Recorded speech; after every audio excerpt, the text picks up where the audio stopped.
ஜானகி சந்தியா சீரியலில் நாளைக்கு ஒரு செம பரபரப்பான எபிசோடு வந்திருக்கு. மாயாவை ஏமாற்றி ரிஜிஸ்டர் ஆஃபீஸ் அழைச்சிட்டு வந்துட்டாப்புல நம்ம சீனு மேரேஜ் பண்ணுறதுக்காக.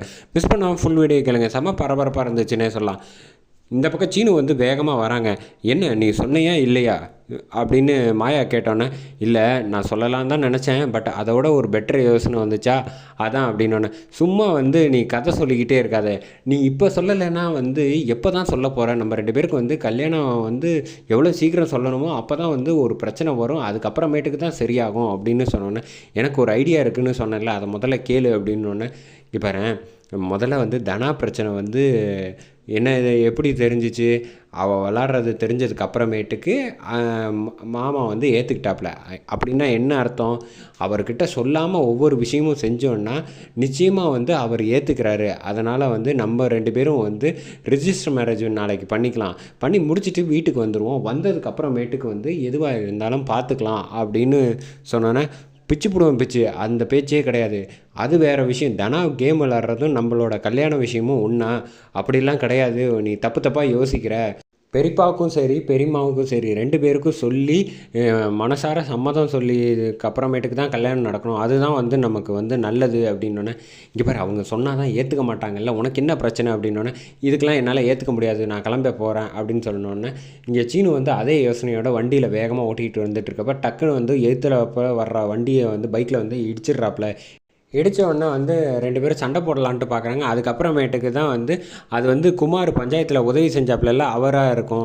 அவரை பார்த்தோன்னே, ஏய் என்ன தெரியலையா அப்படின்னு, தெரியல அப்படின்னு சீனு சொன்னோன்னே, நான் தான்ப்பா குமார், உனக்கு உதவி செஞ்சேனே அப்படின்னா, ஆமாம் ஆமாம் பேர் மட்டும் ஞாபகம் வச்சுருந்தா போருமா, ஆளை மறந்துட்டே, இல்லை வேறு ஏதோ ஒரு யோசனை இல்லை, வா டீ சாப்பிட்டுக்கிட்டே ஒன்று பேசலாம் அப்படின்னு சொல்லிட்டு குமார் வந்து பக்கத்தில் உட்கார வச்சுட்டு பேசுகிறாங்க. ஆமாம் என்ன பிரச்சனை அப்படின்னோடனே, என்ன பண்ணுறது வாழ்க்கையே வெறுப்பாக இருக்குது அப்படின்னு சொன்னோன்னே, என்னப்பா இவ்வளோ வயசானவ மாதிரி சொல்லிக்கிட்டு இருக்கேன், என்ன பிரச்சனைன்னு சொல்லு, நான் என்னால் முடிஞ்சது செய்கிறேன் அப்படின்னு.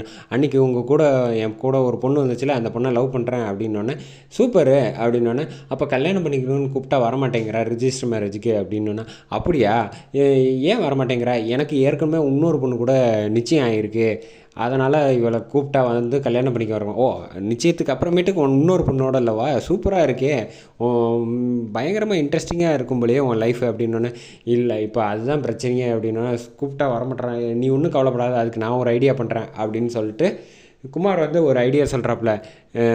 எப்படின்னு நீ முதல்ல மாயா ஃபோன் நம்பரை கொடு, நான் மாயா கிட்டே பேசிவிட்டு உன்ட்ட அப்புறமேட்டுக்கு சொல்கிறேன் என்ன ஐடியான்னு அப்படின்னு சொன்னோன்னே, நீ போய் ஒளிஞ்சிக்க, உன்னை பார்த்தா எல்லா காரியமும் கெட்டு போய்டும் அப்படின்னோடனே காருக்கு பின்னாடி ஒளிஞ்சிக்கிறாங்க. உடனே ஃபோனை போட்டு மாயாவை இங்கே வர சொன்னாங்க.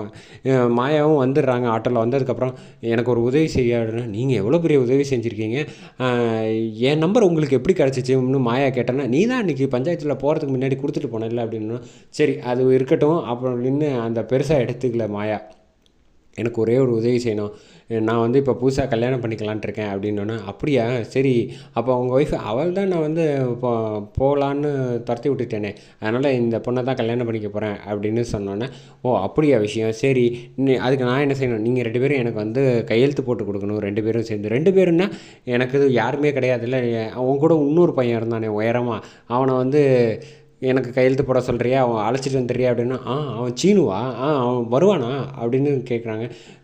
உடனே குமார் வந்து அதெல்லாம் கண்டிப்பாக வருவாப்பில் அப்படின்னு வந்து மாயா வந்து வாக்கு கொடுக்குறாங்க.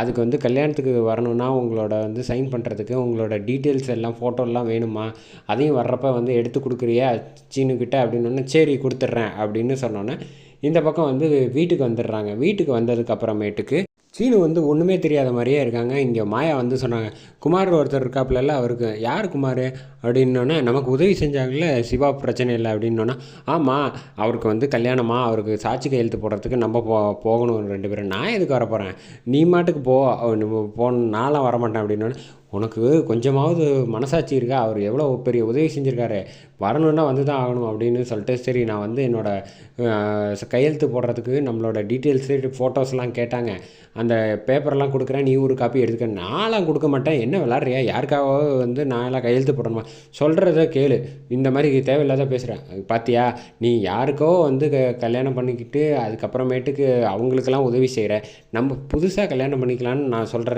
ரிஜிஸ்டர் மேரேஜ் நீ வந்து அதுக்கு ஒத்துக்க மாட்டேங்கிறிய, அதுவும் இதுவும் உண்ணா டப்பா, நான் சொல்கிறத முதல்ல செய், நீ போ கிளம்பி அப்படின்னு சொன்னோன்னே இந்த பக்கம் குமாரை வந்து பார்க்குறதுக்காக எல்லா ஃபோட்டோ டீட்டெயில்ஸ்லாம் எடுத்துகிட்டு வந்து ரிஜிஸ்டர் ஆஃபீஸ் போயிட்டாப்புல நம்ம சீனு.